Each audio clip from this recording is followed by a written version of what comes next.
अस्सलाम वालेकुम बच्चों, तर्जुमतुल कुरान 9th का मॉर्निंग का पेपर कंडक्ट हो चुका हुआ है और पेपर जैसे ही मेरे सामने आया है, एक-एक सवाल को मैं पढ़ता जा रहा था और मेरे दिल से अल्हम्दुलिल्लाह निकल रही थी। उसकी वजह ये है कि क्रैश कोर्स के अंदर जो चीज़ें बच्चों को एमसीक्यूज़ में, शॉर्ट में, लॉन्ग में पढ़ाई थी, अल्हम्दुलिल्लाह वो सारी की सारी पेपर के अंदर आई हुई थी और इसमें वो एमसीक्यूज़ आए हुए थे जिनके ऊपर बाकायदा डिस्कशन के साथ बच्चों को बताया गया था कि ये वाला एमसीक्यू आपने अच्छे तरीके से करना है।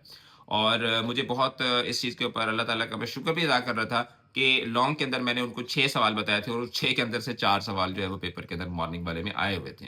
तो अभी आपके 3 आर्ट्स के सब्जेक्ट्स रहते हैं और मेजर सब्जेक्ट्स रहते हैं। इंग्लिश है, उर्दू है और इस्लामियात है। भाई इस्लामियात तो इस दफ़ा है भी 100 मार्क्स की। तो अकेडमी के नंबर पे कॉन्टैक्ट करके आप इन तीनों सब्जेक्ट्स के क्रैश कोर्सेज़ के लिए रजिस्ट्रेशन करवा सकते हैं। अगर आप चाहते हैं कि पेपर के अंदर आपको किसी भी किस्म की डिफ़िकल्टी ना हो और आप जब पेपर कर रहे हो तो आपको लगे हाँ यार ये तो वो चीज़ें हैं जो हम लोग कल डिस्कस कर रहे थे। तो चलते हैं जनाब पेपर की तरफ। पहला जो एमसीक्यू था वो था अश्शिक़ाक़ के मानी क्या हैं? तो शिक़ाक़ के मानी है जनाब जो गिवन ऑप्शन थे उसमें से कॉन्फ्लिक्ट या मुखालफत या इख्तिलाफ। फिर अगला एमसीक्यू था यूक़िनून। यूक़िनून के मानी क्या हैं? यूक़िनून के मानी है वो यकीन करते हैं।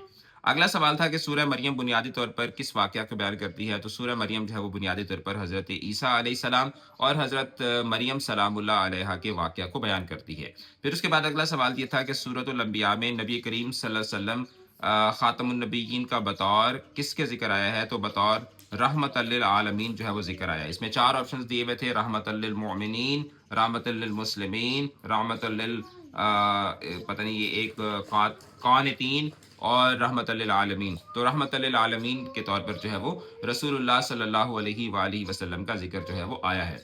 फिर उसके बाद ये एमसीक्यू तो मैंने बच्चों को बताया था कि ये 100% आपके पेपर में एमसीक्यू आएगा और वो ये है कि किस सूरत का कुछ हिस्सा मदनी है और कुछ जो है वो मक्की है, तो ये सूरतुल हज का है। फिर उसके बाद सूरतुल फुरकान में किसकी सिफ़ात बयान की गई हैं? सूरतुल फुरकान में इबादुर रहमान की सिफ़ात बयान की गई हैं। मेरे ख़्याल में मेरी टीम ने जो इंस्टा के ऊपर क्रैश कोर्स की हाइलाइट्स डाली थी, उन हाइलाइट्स के अंदर भी ये इबादुर रहमान वाला एमसीक्यू जो था वो डिस्कस हो रहा था।